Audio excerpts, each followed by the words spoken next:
Welcome to Wolfpack Week. Thanks for being with us again. That is currently under construction. Intense. This is busier than ever. The largest and meeting with our student leaders.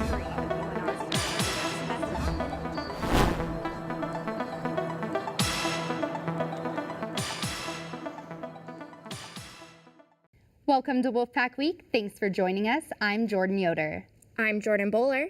And I'm Gianna Giorgi. Coming up on this edition of Wolfpack Week, is HIV spreading around UNR? We have the truth. If you're under 21 and looking for a place to hear good music, we've got a place for you. The Student Union houses the Center for Cultural Diversity, although it serves all students.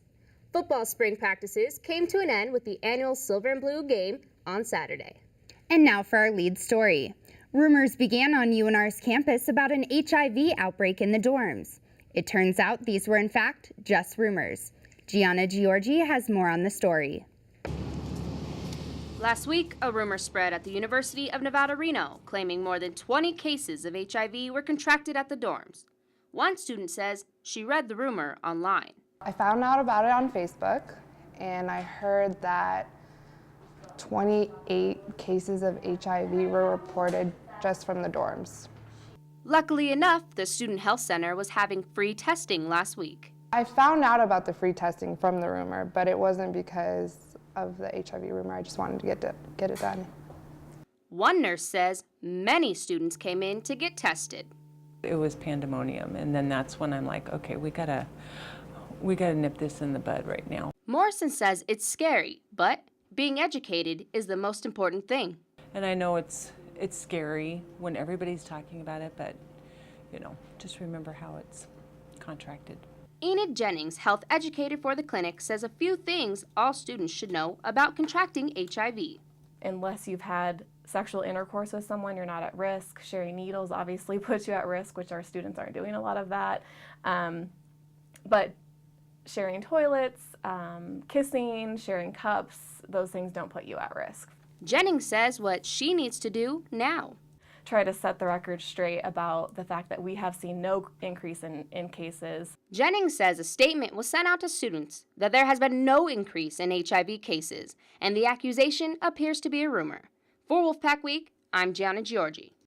As budget cuts are being made for higher education, wait until you hear what Flipside Productions is spending on student entertainment. Wolfstock was an all-day music festival held on UNR's intramural fields. Flipside projected the event would cost almost $77,000 to put on, with $42,000 going to the artist performing. Hewley Weinstock was the former programmer for Flipside and said even if they lose $30,000 or $40,000 putting on the event, it would still be a success to see 5,000 students come out. Student tickets went for $10 and general admission was $30. If you're looking for some more musical entertainment, there is an all-ages music and art house worth checking out. Melissa Browse has more.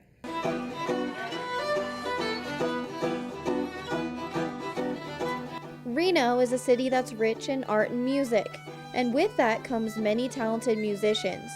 Though Reno has a number of venues that support the local talent, few of them are for people of all ages, and that's what sets the Holland Project apart.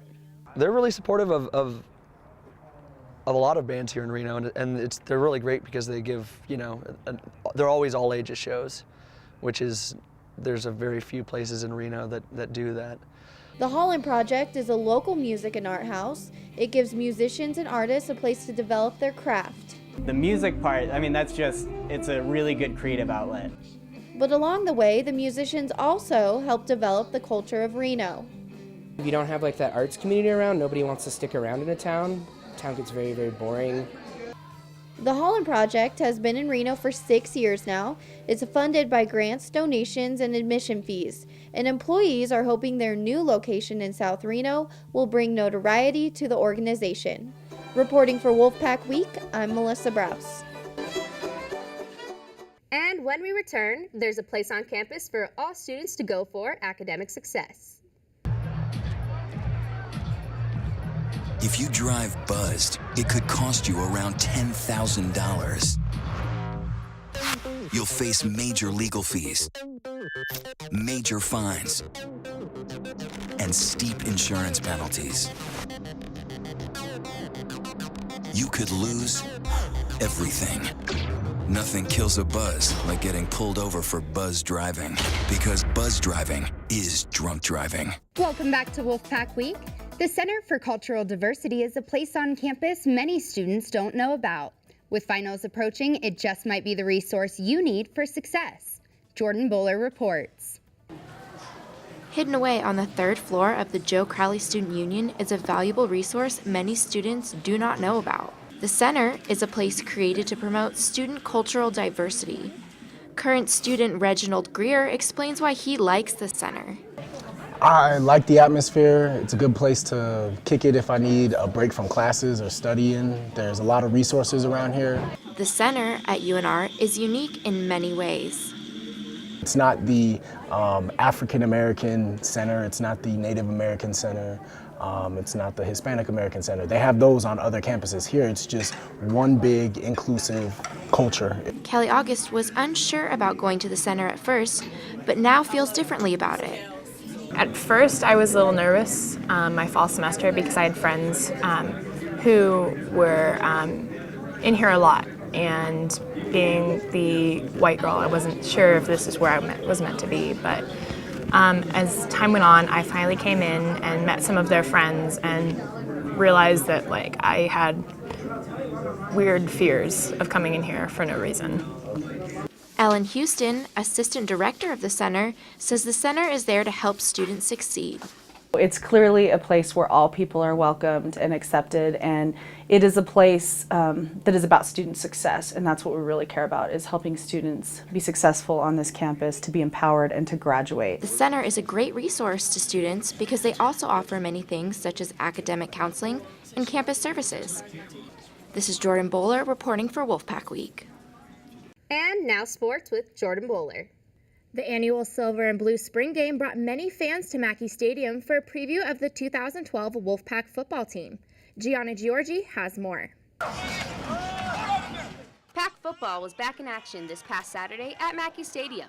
The team played their annual offense versus defense spring game. Both sides showed potential for the upcoming season, but offense came out on top. I mean, we were flowing. Those drives were brutal. This hurry-up offense that we're doing now is just killing. You got to be in shape to hang with us. When asked which player impressed him the most, Coach Alt says it's difficult to say. Well, there's not one. I think they all have their days, You saw today, you saw Anthony run pretty well. You saw Brock score on the 2-yard line there, and really it was all his own effort. I like what our running backs bring to the table right now. One running back says what he proved to Coach Alt. I definitely showed him that I can run hard and that every down I can run hard, because sometimes I cut a little bit too much, but I'm definitely getting to learn how to run straight. Tight end Zach Sutfeld is used to taking hits, but in past seasons has not been healthy enough to recover from them. Sutfeld says what it felt like to get hit healthy. The first hit that I took in the first scrimmage, I kind of realized, hey man, I'm back. I'm good, I'm healthy, I'm not made of glass, so I'm excited. I'm really happy that it could go this way, and I'm excited for this upcoming season. It's going to be a good year.